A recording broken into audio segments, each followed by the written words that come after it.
Welcome back to the Movie Review Teacher, and tonight we are doing a quick look at Regal's mystery movie, which was Hunting Matthew Nichols. Now, going into this, I didn't know what it was, obviously, because it was Regal's mystery movie, but I will say I think this movie led the most walkout list because we had 14 or 15 in the theater and 9 people walked out before it even got into 25 minutes.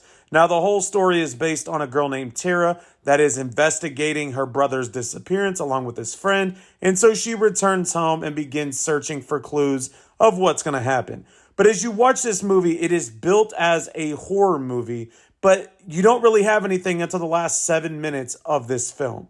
As you watch it, you have a lot of investigative footage, a lot of found footage, and so they try to incorporate that into the storyline to build the audience's suspense, but that suspense quickly dies out as you realize nothing is actually going on.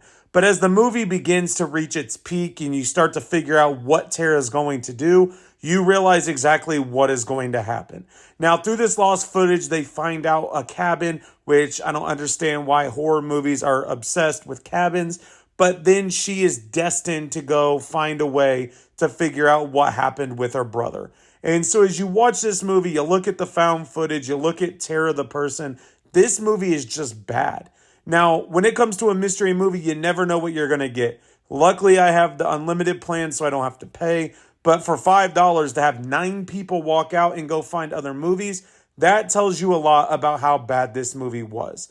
Now, when you look at it, I get the premise of it. It could have been solid, but you wish there would have been more horror to it. There was nothing until that last 7 to 10 minutes where things actually picked up and then it concludes. So I think if you're looking for a movie that you want to be on the edge of your seat, you want suspense, you want to know what's going to happen, this is not a movie for you because it gets you so lost in the premise of this investigation where you lose all sight of it being an actual horror movie.